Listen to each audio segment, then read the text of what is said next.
Hogan, I was born here. I've been here all my life. I have 2 degrees from the University of Tennessee. So we do wealth management and retirement planning. So what does that really mean? Anything in your life that could impact your finances, whether it's investing money, whether it's how to structure income, if we can optimize our taxes, so we serve people. And that's part of our mission statement. We serve people.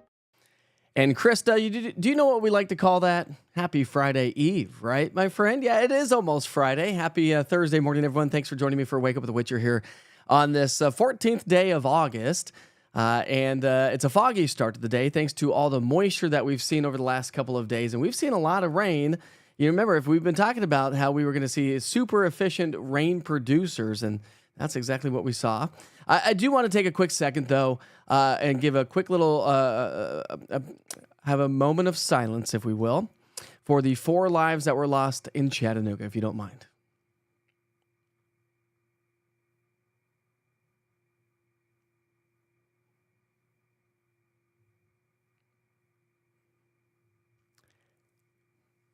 It was a sad day in our part of our community in southern East Tennessee, in Chattanooga, due to all the flooding and flash flooding that was occurring. So I just wanted to take a moment for that. So thank you very much for that. Thoughts and prayers to anybody that was affected by the floods. And of course, anybody that has to clean up with a heavier rain. And we did see some flash flooding and had a flash flood warning in and around the Central Valley yesterday. That did include parts of Knoxville and the I-40 corridor. All right, let's talk about the forecast, because as I showed you from the very beginning, we'll take you out to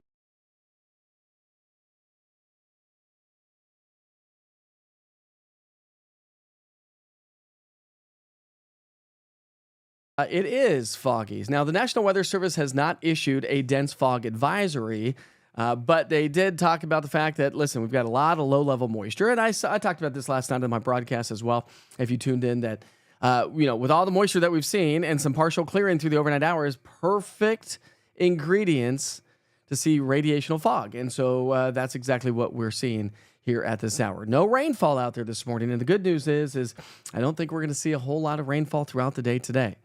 Temperatures this morning starting off in the 60s and 70s. So it's mild, it's muggy, it's foggy, and you can feel every single bit of that. Took the kids off to the bus stops this morning, and it's almost like you're sweating out there, but you're not. 81 degrees was the high temperature yesterday. To keep us all in check, what was I forecasting yesterday? Anybody remember? I was actually forecasting 85, but at the noon hour, I said there's no way we're going to hit 85 degrees today due to the fact that we've got all this rain. It's just impossible to get those temperatures to warm. But 81, well below average for this time of the year, and obviously nowhere near the record in Knoxville of 100 set back in 1925. We were at 78 degrees in Chattanooga, with thanks to more rain and more clouds and whatnot. And, Tri-Cities picked up over nearly 1 3/4 inches and about 1.5 inches of rainfall at McGee-Tyson Airport yesterday. So over the last 24 hours, you can really see where all the rain set up shop, all the way up and down the I-81 corridor, the I-75 corridor, down across the Southern Valley and Interstate 40. That's where we've had some issues yesterday due to the flooding. And then when you look at the last 2 days, because we've seen some incredible amounts of rain over the last couple of days. Now, of course, that Chattanooga number is not correct. That's actually a pixel query based on where downtown Chattanooga is. But East Ridge is just a little bit further to the east and southeast of downtown Chattanooga, and that's where we saw over 6.5 inches of rainfall from those storms, and that's what created all the flooding and flash flooding. I talk about that because as we progress through the day today, now I want to throw this out there that the Weather Prediction Center has clipped the eastern sections of town for a flooding and flash flooding risk. I don't really see much in the way of that actually happening. due to the fact that, yes, we still have a water-loaded atmosphere. We do. So any storms that do fire up today will produce some locally heavy rainfall. But look at your future cast. From now through noon, fog lifts. We're going to see some sunshine. We'll see partly cloudy skies throughout the afternoon. There's 3 o'clock this afternoon as the kids head home from school. Not a big deal there. Good morning, Carol. And as we get into the evening hours, from 3 till 7, 9 o'clock, we may have a chance for a couple of showers, maybe a few rumbles of thunder, but really, in the grand scheme of things, I just don't anticipate a whole lot of rainfall. 20% chance is what we're going to go with for the day today, and you can clearly see with our rainfall forecast here today, it's not really going to add up to a whole lot. All right, looks like, all right, here we go. So your future cast not showing much rainfall today. Temperature-wise, though, it is going to feel much hotter. And, of course, we have the dew points are in the 70s. It's super sticky outside. So we're going to raise those temperatures today into the upper 80s. We're going to have drier weather conditions. We're going to have more sunshine.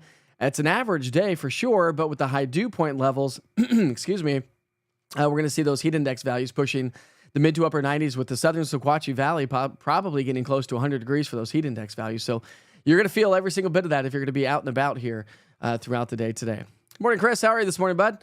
All right, here we go. So rainfall tomorrow, I think we have a better chance of seeing a few more showers and thunderstorms tomorrow versus what we will see today. So I've got about a 20% today and about a 30 to maybe a 40% for the day tomorrow. We'll see what the next couple model runs do with the forecast. And tomorrow, I do agree with the Weather Prediction Center to a certain extent. And I say that because, well, we're going to start to lose some of this available moisture. I'll explain here in a moment. But if you need to get out the door and head off to work, here's your 7-day forecast. Sure hope you have a great day. Thanks for joining me this morning. But of course, we're going to continue the forecast and talk about the tropics and the big picture weather pattern here in a second. But look at these temperatures. We're going to be in the low to mid 90s. Tomorrow, Saturday and Sunday are going to be great lake days, great pool days. If you have a backyard pool, get out to the lakes. It should be a good weekend to do so. Watch out for a few pop-up showers and thunderstorms this weekend. Not a big deal. And then we'll stay in the low to mid 90s Monday, Tuesday, Wednesday. But remember, the dew points are going to stay on the elevated side. Not nearly as sticky as it has been over the last couple of days. Thank goodness we had the clouds and the rain, because otherwise it would be extremely, extremely hot. But dew points do stay in the 70s. And so whenever we have dew points in the 70s, highs in the low to mid 90s, that's going to skyrocket our heat index values. And we're going to be pushing the upper 90s to low 100s for heat index values. Yay! There we go. We got 70. Heidi, good morning. How are you? Yay for 7:30. I do believe, by the way, this will probably be the new time. The way my workflow is happening in the morning, it seems to be working great. I had all my digital weather platforms updated. Was able to go in and get the kids breakfast and get them to school. I was able to walk them down to the bus stops. That's the goal, right? It gets you the information right there in front and center on the app itself, and then we can have a discussion with this Wake Up with Witcher. So hopefully you like the 7:30 time frame. We'll see how it keeps going, and we will evolve as life changes. You got to always evolve, right? So I'll keep you posted on that, but I appreciate you all. All right, so rain chances. I go in 20 today. I go in 30 tomorrow. May have to bump that up to about a 40%. We'll see, again, like I said, the next couple model runs. And then just about a 20% chance for some diurnal afternoon thunderstorms driven by daytime heat and humidity, right? Remember I said that, even though tomorrow we do have that level 1 risk for some localized flooding and flash flooding concerns, what I want to show you is, I've been showing you this, the available moisture. This is how we knew the storms were going to be efficient rain producers the last couple of days. We're going to lose that moisture. So there's Friday morning, and see how we're losing that moisture for Friday? That's why I'm not too terribly concerned about tomorrow producing the flash flooding risks, even though we have that level 1. I can't not show you the data, but I also want to talk about the data and say, listen, I'm not too confident that we'll see much. Now, again, the ground's saturated, so if you were to get a storm, or when you get a storm tomorrow, sure, maybe we do have that a little bit of a localized flash flood threat, but I think it's going to be few and far between, because we're not going to see the efficient rain producers that we have seen over the last couple of days, because we're losing that moisture source. So we do have that risk for, a little bit of a risk. And then we're going to continue that risk on into our Saturday across the mountains of East Tennessee. That's where we have the greatest threat or opportunity, whichever way you want to look at it. I'm going to call it a threat because it's the weekend and we want to be out and playing. Nobody wants to see the storms over the weekend. But that's where we have the greatest threat for seeing some afternoon showers and thunderstorms. Those afternoon storms develop in the mountains before they move anywhere else, and then they may drift their way into the valley, but likely not the case as we get into the weekend, and not a ton of rainfall over the next 7 days. All right, we got Tropical Storm Aaron expected to become a hurricane and possibly a major hurricane, Category 3 hurricane. There's the latest track from the National Hurricane Center. So winds are now up to 50 miles per hour. But again, those winds could be cranking up to 125 miles per hour between the Bahamas and also Bermuda. But where it goes from there, it still appears that it's going to take a hard right turn. It is going to be, aiming toward the southeastern coastline, but I think it's going to take a hard right turn and curve northward at this point of the game. And again, some of the latest model guidance, both the European and American model and the ensembles, are all kind of indicating it's going to take a hard right turn. Let's talk temperatures for a second because I have some good news to pass along to you. I was looking at some data earlier this morning, and so while we may stay about average to slightly above average from the 20th through the 24th, here's some great news to pass along. There is a pocket of cooler air that's going to move into the Great Lakes and the Northeast, and I do think at that point of the game we potentially could see some nice dry air. I don't necessarily know that it's going to be like colder per se. It'll be probably more average, but I think we're gonna have some much drier air potentially heading our way towards around this time, and that's gonna give us some chillier mornings for sure, but that little bit of a little fall feel to the air. So when you dry the air out, it feels so much better early in the mornings, especially when you have clear skies. So that's kind of the general idea here as we progress through time. School bus just went by there in Corrington. Let's take you outside to Fox Road Marina here. We'll take that full before we kind of chat a little bit.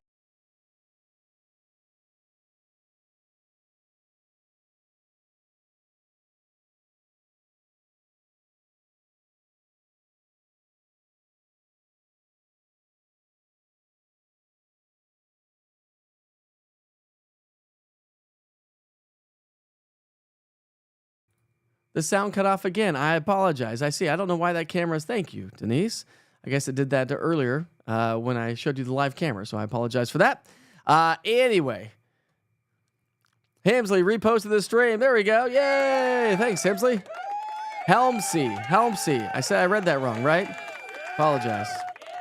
Morning, Linda. How are you this morning? You're welcome, Frank. Good morning. How are you this morning? Okay, so, well, it's about time, so let's get to work, shall we? Those national holidays. And part of the national holidays are celebrating birthdays and events. And so as we highlight those holidays, Felicia has an event to talk about. One day, Felicia, we're just going to have to get you on the show so you can just kind of talk about these events that you always attend and talk about what they are. Like, are they fun? Of course they're fun, but anyways. We're celebrating birthdays and events. Felicia says, come out to Townsend Saturday, 3 to 9 for the Great Smoky Mountain Hot Air Balloon Festival. Now that, my friends, sounds like a good time. You got to get up early. Those hot air balloons get up early, right?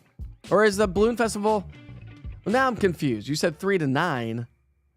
But don't hot air balloons need to go early in the morning? I don't know. All right, so anybody's got a birthday out here, give me a big shout-out. Good morning, Sue. She's joining us from Wares Valley this morning. Ruth loves the 7:30 time. Nice. All right. So it's National Navajo Code Talkers Day. Have you seen the movie? I went and looked it up because I couldn't remember the name of the movie, but it's called Wind Talkers. And so Wind Talkers, if you've never seen it, I highly recommend it. It is a great movie talking about how, we used, well, I'm not going to get it right, but we used the Navajo Indians to use their code to talk about and pass along information, right, during the wars. So the other countries couldn't understand what we were saying. And it was great. So I highly recommend that movie if you've never seen it. It's really cool. And it's National Creamsicle Day. I'm going to give a big shout out to that. I love creamsicles, whether it's creamsicle drinks, creamsicle popsicles, cream soda, anything. The orange cream is like one of my favorite flavors. I like cinnamon. I've talked about that, but orange cream is like literally one of my faves. All right, that's all the national holidays we have for the day today. That's it, my friends. So let's take it to downtown Gatlinburg, shall we?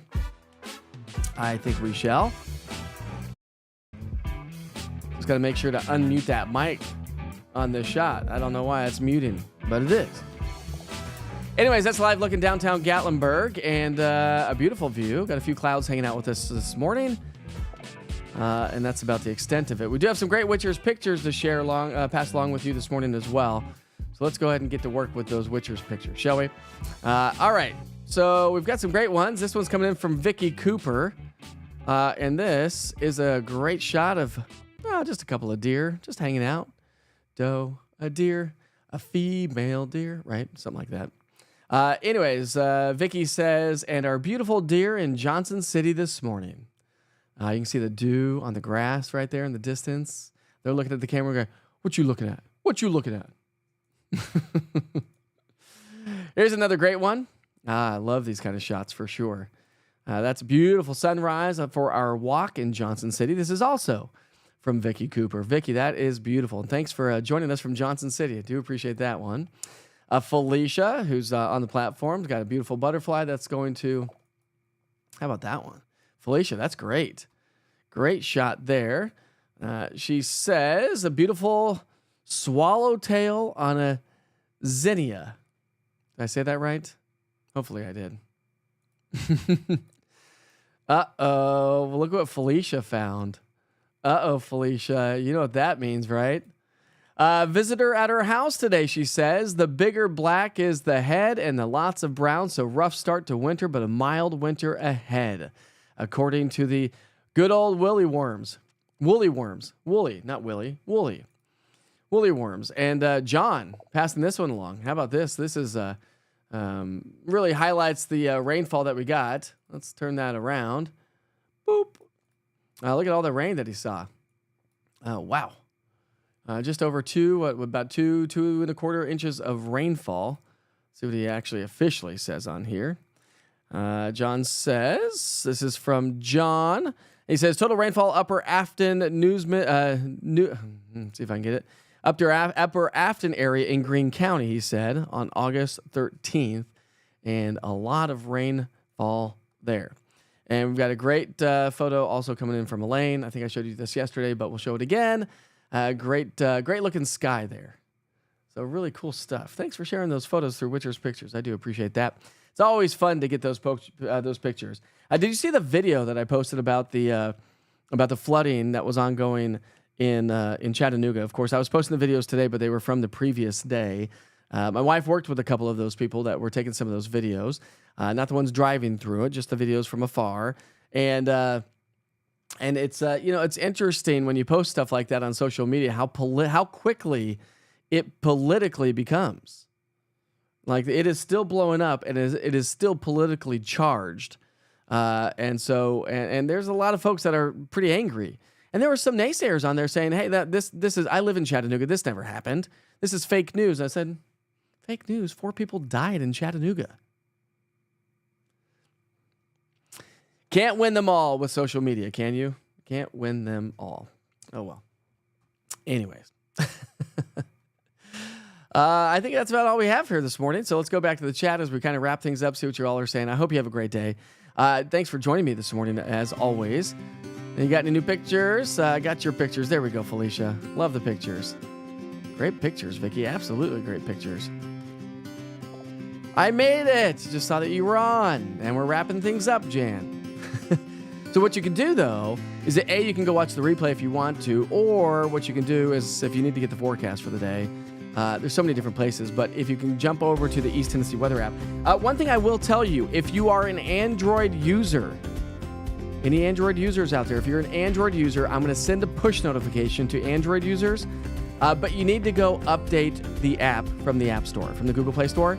Go update the East Tennessee Weather app. I did the video that plays on top of the App Store, or on top of the, that's supposed to play on top of the app when I'm live, was not working. And so we had to do a force update, and so therefore you have to go update your Android. It's only for Android users, unless your iPhone one is not working as well, at which point then Apple users, you go update the app as well. If you don't have it automatically being updated.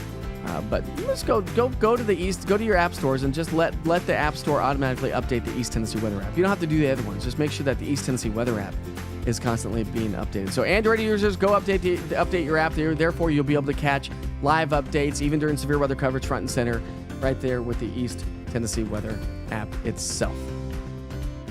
All right. Good luck with your job interview today there, Brian. Great. Carol, I hope you have a blessed day, and Denise, have a great day as well. Again, thanks for joining me. Be safe, be kind to each other. Life is short. We know that. Enjoy the sunshine, the hotter weather, and make plans to be outside this weekend. It's going to be sunny, hot, and mostly dry. See you back here tomorrow morning, 7:30 for Wake Up with Witcher. See you then.